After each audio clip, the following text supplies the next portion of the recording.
Hello. This evening's story is called Timmy, the Dinosaurs in Wonderland, and it's by Olivia Forrest, aged 11. Christmas is usually a happy, festive time of the year, and it was also Timmy's favourite time of year, but he was not feeling very happy or festive this December. This was because little Timmy loved spending time with his family on Christmas, but this year was a little different, because both his mum and his dad had business for work over the holidays, and even after weeks of begging them to stay, they still went, and Timmy thought this was completely and utterly unacceptable. Why on earth would they do that? No, because of this, Timmy was stuck with his hopeless grandmother. She had great cookies and great Christmas decorations, but she was boring and old. Timmy thought it was also very unfair that his older sister got to stay at home by herself, just because she was 11 years older. She always called him a baby, but he was a whole 6.5 years old. Timmy also missed his friends, because his hopeless grandmother's house was at the other side of the country. None of this was good, but Timmy knew that he could save Christmas. No one loved Christmas more than Timmy. Eventually Christmas Eve came around, and Timmy still had done nothing to save Christmas, and he was even beginning to feel a bit hopeless. Positivity was all he had, and he needed now. At least he had his grandmother's lovely tree and decorations and even the cookies, so there was almost no way Christmas could be that bad. Timmy's grandmother was now calling him. He knew what this meant.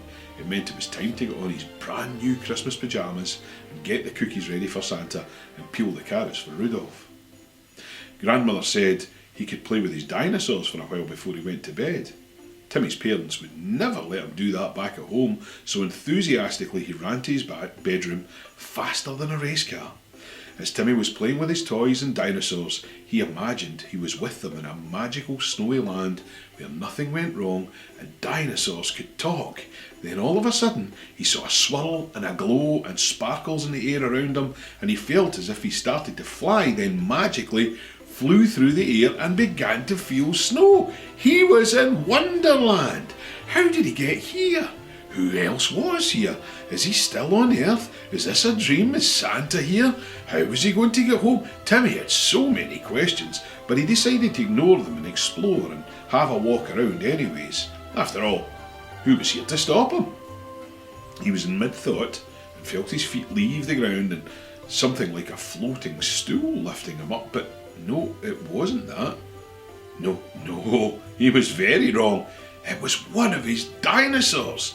They were huge and they could talk, and they were all colourful, like blue or pink and green, even some orange, but how?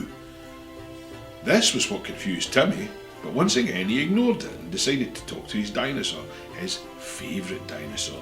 It was pale green and had dark green spots, and his name was Dave the dinosaur. Timmy decided to ask Dave where they were. Dave, where are we? And how can you talk? Asked Timmy.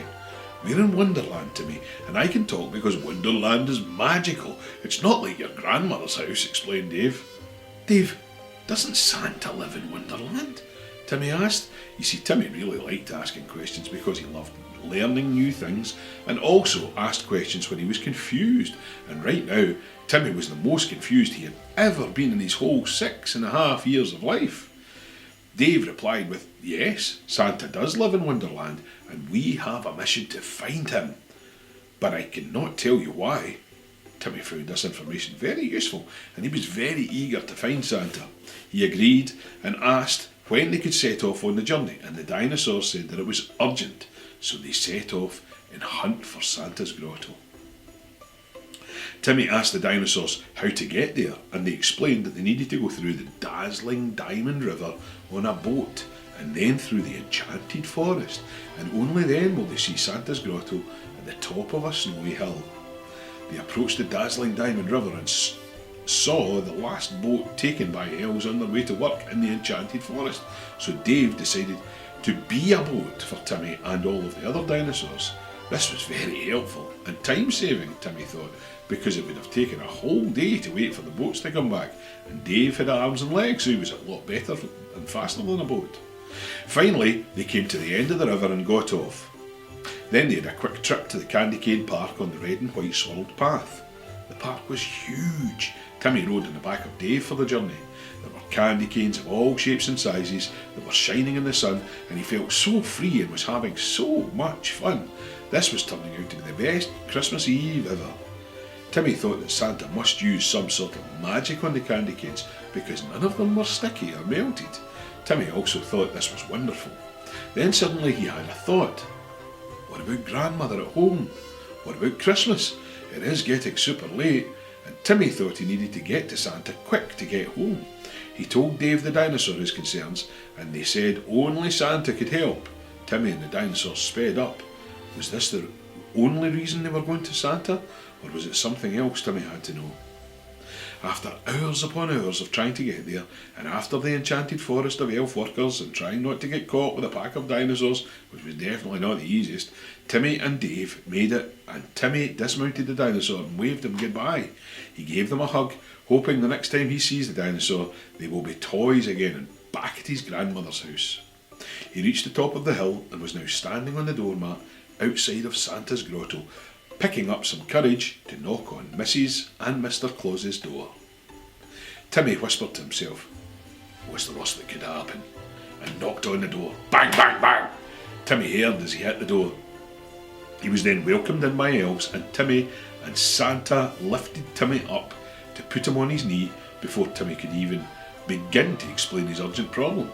Santa Claus explained to Timmy that sometimes Christmas won't always be the same, and that you can always find Christmas spirit in every situation, no matter how bad Christmas is. And Santa showed Timmy a bell. Santa rang the bell, but Timmy heard nothing. Santa explained that once Timmy believed, he would be able to hear it. Timmy thought about his grandmother, her decorations, and their amazing cookies. This time, when Santa shook the bell, Timmy heard a bing. Within the blink, Timmy found himself back in his grandmother's house. It was Christmas morning. He figured it was Christmas Day and ran into his grandmother's living room shouting, "It's Christmas!" Standing in front of him was his grandmother, and his whole family were there, like a true Christmas miracle. Thank you so much for that story, Olivia. Lovely. I hope you enjoyed tonight's Advent story. Don't miss out on the chance of some more Christmas magic by booking my new online Santa at Home grotto now.